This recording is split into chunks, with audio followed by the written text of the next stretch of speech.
Hi friends, എല്ലാവർക്കും വേറിട്ട രുചികളിലേക്ക് സ്വാഗതം. ഇന്നൊരു മീൻ കറി ആയാലോ. കോട്ടയം സ്റ്റൈലിൽ മുളകരച്ച് വെച്ച മീൻ കറിയാണ്. ഇതെങ്ങനെയാണ് തയ്യാറാക്കുന്നതെന്ന് നോക്കാം. ഞാൻ നെമ്മീനാണ് എടുത്തിട്ടുള്ളത്. നന്നായി കഴുകി വൃത്തിയാക്കി എടുത്തിട്ടുള്ളതാണ്. 8-10 ചുവന്നുള്ളി നെടുക്കി കീറി എടുത്തിട്ടുണ്ട്. 2 പീസ് കുടംപുളി ചെറിയ പീസസുകളായി എടുത്തിട്ടുള്ളതാണ്. 2 കുടം വെളുത്തുള്ളി നീളത്തിൽ കട്ട് ചെയ്തെടുത്തിട്ടുള്ളതാണ്. ഒരു വലിയ കഷ്ണം ഇഞ്ചി നീളത്തിൽ അരിഞ്ഞെടുത്തിട്ടുണ്ട്. ബാക്കി ചേരുവകളൊക്കെ ഞാൻ ഉണ്ടാക്കുന്ന സമയത്ത് പറയാം. ചട്ടി അടുപ്പിൽ വെച്ച് ചൂടാക്കിയിട്ടുണ്ട്. ഇനി ഇതിലേക്ക് എണ്ണ ഒഴിച്ചു കൊടുക്കാം. കഴിവതും വെളിച്ചെണ്ണ ഉപയോഗിക്കുന്നതാണ് നല്ലത്. എണ്ണ ചൂടായി വരുമ്പോഴേക്കും കടുകിട്ട് കൊടുക്കാം. ഇപ്പോൾ എണ്ണ ചൂടായി വന്നിട്ടുണ്ട്. ഇനി ഇതിലേക്ക് കടുകിട്ട് കൊടുക്കാം. ഒരു 1/4 ടീസ്പൂൺ ഉലുവ കൂടി ഇട്ട് കൊടുക്കാം. ഇപ്പോൾ കടുക് പൊട്ടി വരാൻ തുടങ്ങിയിട്ടുണ്ട്. ഉലുവയും മൂത്ത് വന്നിട്ടുണ്ട്. ഇനി ഇതിലേക്ക് കറിവേപ്പില ഇട്ട് കൊടുക്കാം. ഇനി അരിഞ്ഞു വെച്ചിരിക്കുന്ന ചെറിയ ഉള്ളി ഇതിലേക്ക് ഇടാം. ചുവന്നുള്ളി ഇല്ലാതെയും മീൻ കറി ഉണ്ടാക്കാം കേട്ടോ. എനിക്കിഷ്ടം ചുവന്നുള്ളി ഇടുന്നതാണ്. നന്നായി ഒന്ന് വഴറ്റി കൊടുക്കാം. ഉള്ളി നന്നായി വഴണ്ട് വരണം. മൂക്കേണ്ട ആവശ്യമില്ല. ഇനി ഇതിലേക്ക് വെളുത്തുള്ളി ഇട്ട് കൊടുക്കാം. നന്നായി ഒന്ന് വഴറ്റി കൊടുക്കണം.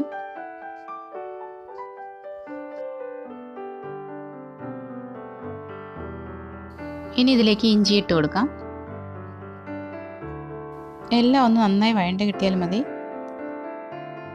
ഞാനിപ്പോൾ ഫ്ലെയിം ഓഫ് ചെയ്ത് കൊടുത്തിട്ടുണ്ട്. മുളക് പൊടി നേരിട്ട് ചട്ടിയിലാണ് ചേർക്കുന്നത്. ചൂട് കൂടുതലാണെങ്കിൽ മുളക് പൊടി കരിഞ്ഞു പോവും. മീൻ കറിക്ക് ഒരു കയ്പ്പ് രസം ഉണ്ടാകും. അത് ഒഴിവാക്കാൻ വേണ്ടിയാണ് ഫ്ലെയിം ഓഫ് ചെയ്ത് കൊടുത്തിട്ടുള്ളത്. ഇവിടെ ഞാനിപ്പോൾ 4 ടീസ്പൂൺ കാശ്മീരി മുളക് പൊടിയാണ് ചേർക്കുന്നത്. മീൻ കറിക്ക് നല്ലൊരു കൊഴുപ്പുണ്ടാകും കാശ്മീരി മുളക് പൊടി ചേർക്കുമ്പോൾ. ഇതുപോലെ ഫ്ലെയിം ഓഫ് ചെയ്തതിന് ശേഷം മുളക് പൊടി നന്നായി മൂപ്പിച്ചെടുക്കണം. മറ്റൊരു രീതിയിലും ചെയ്യാം. ആവശ്യത്തിന് മുളക് പൊടി ഒരു പാത്രത്തിലെടുത്ത ശേഷം ആവശ്യത്തിന് വെള്ളം ചേർത്ത് കുഴച്ചെടുക്കണം. ആ കുഴമ്പ് രൂപത്തിലുള്ള മുളക് പൊടിയുടെ മിക്സ് ചട്ടിയിലേക്ക് ചേർത്തിട്ട് അത് നന്നായി വഴറ്റിയെടുത്താൽ മതി. അത് കുറച്ച് സമയം എടുക്കും വഴറ്റിയെടുക്കാൻ വേണ്ടിയിട്ട്. ഇതാകുമ്പോൾ കുറച്ച് ഈസി മെത്തേഡാണ്. ഇപ്പോൾ മുളക് നന്നായി മൂത്ത് വന്നിട്ടുണ്ട്. ഇനി ഫ്ലെയിം ഓൺ ചെയ്ത് കൊടുക്കാം. നന്നായി ഒന്നുകൂടെ മിക്സ് ചെയ്ത് കൊടുക്കാം. ഇനി ഇതിലേക്ക് 1/4 ടീസ്പൂൺ മഞ്ഞൾപ്പൊടി കൂടി ഇട്ട് കൊടുക്കാം.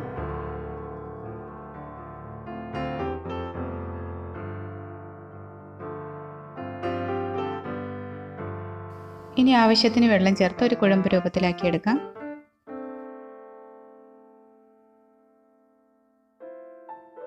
ഇപ്പോൾ ഒരു തിക്ക് ഗ്രേവിയാണ് കിട്ടിയിട്ടുള്ളത്. ഇനി ഇതിലേക്ക് എടുത്തു വെച്ചിട്ടുള്ള കുടംപുളി കൂടി ചേർത്ത് കൊടുക്കാം. 2 കഷ്ണം കുടംപുളി ചെറിയ ചെറിയ പീസസ് ആക്കി എടുത്തിട്ടുള്ളതാണ്. അതുകൂടി ഇട്ട് കൊടുക്കാം. കൂടുതൽ പുളി ഇഷ്ടമാണ് എന്നുള്ളവർക്ക് 2-3 പീസ് പുളി ഇട്ട് കൊടുക്കാം. കുടംപുളി ഇരിക്കുന്തോറുമാണ് പുളി ഇറങ്ങി വരുന്നത്. ആ സമയത്ത് പുളി കൂടുതലാണ് എന്നുണ്ടെങ്കിൽ 1-2 കഷ്ണം എടുത്ത് മാറ്റിയാൽ മതി. 1/2 കപ്പ് വെള്ളം ഒഴിച്ചു കൊടുത്തിട്ടുണ്ട്. നന്നായി മിക്സ് ചെയ്ത് കൊടുക്കാം. ആവശ്യത്തിന് ഉപ്പിട്ട് കൊടുക്കാം.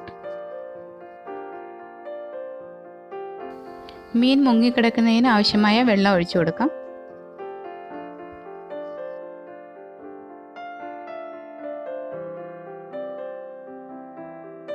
ഇപ്പോൾ ഇത് തിളയ്ക്കാൻ തുടങ്ങിയിട്ടുണ്ട്. ഇനി ഇതിലേക്ക് മീൻ കഷ്ണങ്ങൾ ഇട്ട് കൊടുക്കാം.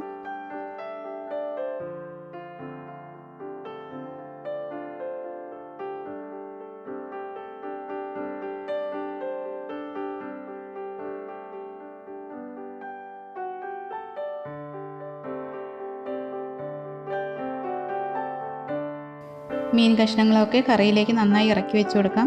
ഇപ്പോൾ മാത്രമേ സ്പൂൺ ഇടുന്നുള്ളൂ. ഇനി ഇതിൽ സ്പൂൺ തൊടാനേ പാടില്ല. മീൻ വെന്ത് കഴിഞ്ഞാൽ സ്പൂൺ ഇട്ട് ഇളക്കിയാൽ മീൻ കഷ്ണങ്ങൾ പൊടിഞ്ഞു പോകും. അതുകൊണ്ടാണ് സ്പൂൺ ഇടരുതെന്ന് പറയുന്നത്. ഇനി ചുറ്റിച്ചെടുക്കുക മാത്രമേ ചെയ്യാവൂ. ഇപ്പോൾ മീൻ കറി നന്നായി തിളയ്ക്കാൻ തുടങ്ങിയിട്ടുണ്ട്. ഇതൊരു 5 മിനിറ്റ് മൂടി വെച്ച് ഉപയോഗിക്കാം. മീഡിയം ഫ്ലെയിമിലാണ് വെച്ചിട്ടുള്ളത്.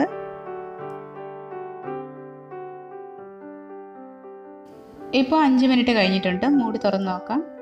മീൻ കറി തിളച്ച് വറ്റി വരാൻ തുടങ്ങിയിട്ടുണ്ട്. ഒന്ന് ചുറ്റിച്ചു കൊടുക്കാം.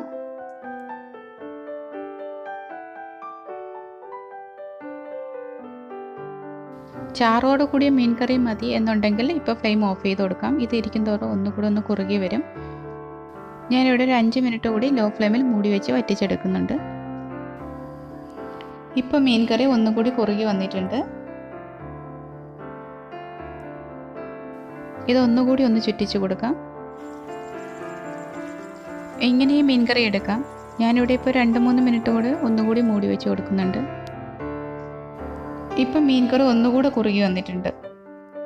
നല്ല റെഡ് കളറിലാണ് മീൻ കറി ഇരിക്കുന്നത്. എണ്ണയൊക്കെ തെളിഞ്ഞ് വന്നിട്ടുണ്ട്. ഇനി ഫ്ലെയിം ഓഫ് ചെയ്ത് കൊടുക്കാം. നന്നായി വറ്റിച്ചെടുക്കണമെന്നുണ്ടെങ്കിൽ ഒരു 5 മിനിറ്റ് കൂടി ലോ ഫ്ലെയിമിലിട്ട് മൂടി വെച്ചിരുന്നാൽ മതി. ഇനി 2-3 ടിപ്പ് കൂടി ഞാൻ പറയാം. ഈ മീൻ കറിയുടെ മുകളിലേക്ക് 1 ടീസ്പൂൺ വെളിച്ചെണ്ണ കൂടി ഒഴിച്ചു കൊടുക്കണം. വെളിച്ചെണ്ണ ഒഴിക്കുമ്പോൾ നല്ലൊരു മണമാണ് വരുന്നത്. ഇനി ഇതിന് മുകളിലേക്ക് കുറച്ച് കറിവേപ്പില കൂടി ഇടാം. മീൻ പൊടിയായി ഒരു നുള്ളു ഉലുവാപ്പൊടി മീൻ കറിയുടെ മുകളിലേക്ക് തൂക്കി കൊടുക്കാം. ഇത് നല്ലൊരു മണവും ടേസ്റ്റും കൂടുതൽ കൊടുക്കും.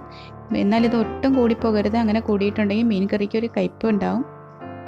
ഒരു 5 മിനിറ്റ് മൂടി വെച്ച് കൊടുക്കാം. അതിനുശേഷം തുറന്ന് നോക്കുമ്പോഴാണ് നല്ലൊരു വാസനയൊക്കെ ഉണ്ടാവുന്നത്. ഇനി ഇതൊന്ന് തുറന്ന് നോക്കാം.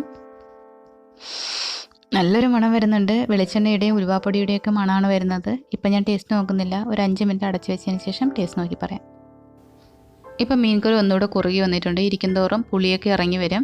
ഒന്ന് ടേസ്റ്റ് നോക്കാം. നല്ല എരിവും പുളിയും ഒക്കെ ഉണ്ട്. ഉപ്പ് പാകത്തിനാണ്. നല്ല ടേസ്റ്റ് ഉണ്ട്. ഇരിക്കും തോറും മീൻ കറി ടേസ്റ്റ് കൂടുകയുള്ളൂ. നിങ്ങളെല്ലാവരും ഒന്ന് ട്രൈ ചെയ്ത് നോക്കണം. നിങ്ങൾക്ക് ഇഷ്ടമായിട്ടുണ്ടെങ്കിൽ ലൈക്ക് ചെയ്യാനും ഷെയർ ചെയ്യാനും നിങ്ങളുടെ കമൻസുകൾ അയക്കാനും മറക്കരുത്. അതുപോലെ തന്നെ ചാനൽ സബ്സ്ക്രൈബ് ചെയ്ത് സപ്പോർട്ട് ചെയ്യാൻ മറക്കരുതേ. മറ്റൊരു വീഡിയോയിൽ കാണാം. Thank you.